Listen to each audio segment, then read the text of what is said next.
Clinical trials give patients access to promising new therapies before they are approved by the Food and Drug Administration for commercial use. For some patients, they may offer an additional line of treatment after all other therapies have failed. In this episode, Dr. Leslie Randall, gynecologic oncologist and researcher at VCU Massey Cancer Center, discusses several promising clinical trials testing new treatments for cervical cancer, the fourth most common cancer in women worldwide. Welcome to Healthy with VCU Health, where experts from VCU Health share their knowledge, cutting-edge research, and the latest innovations to help you achieve optimal health and wellness. Take control of your health. I'm your host, Caitlin White. So, Dr. Randall, how is cervical cancer typically treated? So the treatment of cervical cancer depends on a few things, the main thing being the cancer stage. So when a patient comes in with cervical cancer, it's usually been diagnosed by an OBGYN or a primary care doctor on biopsy. And we do a physical exam, like a pelvic exam, to see what stage it appears the cancer is in. Sometimes that also requires like a PET scan or a CT scan, and sometimes even surgery to decide on the staging. Once we have the staging, for the earlier stage patients, we do surgery. And the surgery consists of removing the uterus and cervix, so that's a hysterectomy, usually with lymph node biopsies. And then some patients who want to preserve their fertility chances can have a specialized procedure that saves the uterus so that they can have a baby in the future. So not everyone is eligible for that type of surgery. That takes a very thorough workup to decide if that's the right option for someone. If the cancer has spread outside of the cervix, there are two different options. One is either radiation treatment with low-dose chemotherapy, or if the spread is significant or enough, then we would do like a larger dose of chemotherapy. And what are some of the newest types of therapies emerging from the research? So the new therapies in cervical cancer are very exciting. To talk about new therapies, we have to talk about one treatment, and that is a prevention method, and that's the HPV vaccine. The HPV vaccine is not new, but it hasn't been universally implemented. So it's important to remind ourselves about the effectiveness, almost 100% effectiveness of HPV vaccine to prevent cervical cancer. So I'd much rather prevent cervical cancer than treat it. But there are new exciting treatments for cervical cancer. The first one is in 2013, we added an antivascular drug called bevacizumab or Avastin to the treatment of cervical cancer, and that showed an improvement in long-term survival. That's the last advance that we've had in cervical cancer in quite some time. And so recently, with the advent of immunotherapy, which has really revolutionized the treatment of lots of different types of cancer, we're really starting to study this now in cervical cancer. And immunotherapy makes sense for cervical cancer because it's caused by a virus.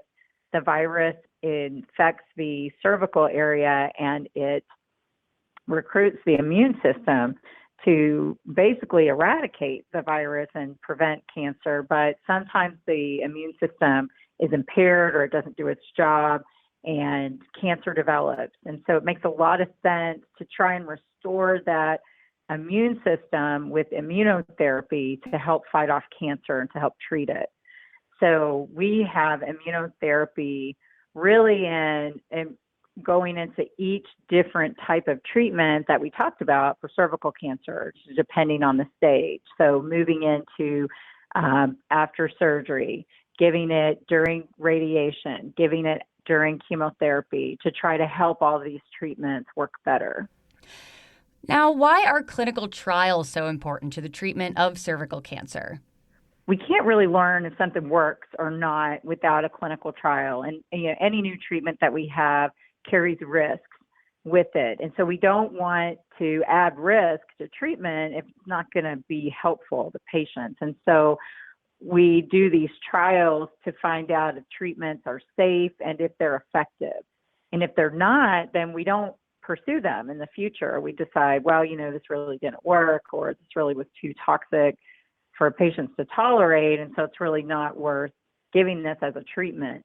If we just gave new treatments without doing clinical trials, we would be, doing that to patients without, knowing how beneficial they are or not. And so I really strongly believe in clinical trials. I don't think that we should just try things to see if they work without doing that in a way that helps us know for sure if they really help or not.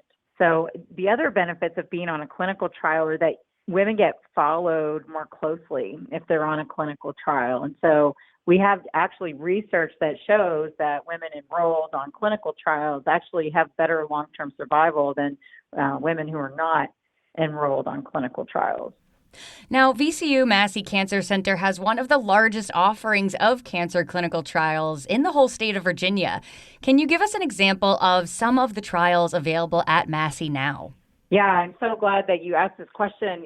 We're really excited about our clinical trial portfolio. It's something that is a huge priority for us, is to build these opportunities and these options for our patients in our treatment area. And I actually just came to VCU in January, and one of my goals was to build this program in cervical cancer trials. Cervical cancer disproportionately affects our area. It disproportionately affects women of color and of lower socioeconomic status. And we have a great opportunity here at VCU to care for those patients and all the patients in our catchment area. I work at the national level with a group called the Gynecologic Oncology Group Foundation, and I run their clinical trials for cervical cancer portfolio under it's called the GOG Partners, and we work with industry to bring new treatments to patients. Right now, we have 4 clinical trials open for cervical cancer, with that portfolio growing. But our most recent trials are with radiation, giving a drug called pembrolizumab, which is an immunotherapy during radiation, and then after radiation is kind of a maintenance to keep cancer away. The second trial we call it BEAT-CC. This is a treatment for women who have what we call metastatic cancer that is spread throughout the body, or they have recurrent cancer after having surgery or radiation in the past. This is standard of care treatment with or without a drug called atezolizumab, which is also an immunotherapy. So this trial is actually an international trial. We're working with groups from Europe and Japan and Korea to try this treatment. We're the lead site in the United States here at VCU for that trial. The last trial is a very new drug. It is immunotherapy, and it has, instead of one immunotherapy like the pembrolizumab or the atezolizumab drug, this is a dual immunotherapy. And it's one infusion, but you get 2 drugs, sort of for the price of one. And this drug attacks 2 different aspects of the immune system to help the immune system work better to treat the cancer. And it has shown really promising results in its early phases. And actually, the drug received FDA Fast Track designation just last week. So we're really excited about that. This is a small trial. It's only 40 patients. The trial is designed to get a better signal of how effective it is before we move it into the later phase 3 studies in hopes to get that drug FDA approved so that patients can get access to it. And so we are also the U.S. lead site for that trial. So very exciting things happening here at VCU in cervical cancer research. Great. Dr. Randall, anything else you want to add? It's very exciting to have movement in cervical cancer research. We have not had very many advances. Cervical cancer is a disease that gets ignored. And for me, as being the cervical cancer leader in a national group and having seen where we've been with really no advances in cervical cancer treatment to where we are now with, there's too many different treatments in research right now to even talk about it on this podcast. It's just, we don't have enough time. It's really exciting to see cervical cancer be valued, women with cervical cancer having opportunities to access these new treatments that women with breast cancer, colon cancer, lung cancer have had access to. Now cervical cancer gets its day for research. I'm really excited about that. Well, thank you so much for your time and for this interesting information, Dr. Randall. And thank you for listening to Healthy with VCU Health. To learn more about treatments for cervical cancer at VCU Massey Cancer Center, visit masseycancercenter.org. That's MASSEY cancercenter.org. Or call 804-828-9080. That's 804-828-9080. I'm Caitlin White. We'll see you next time.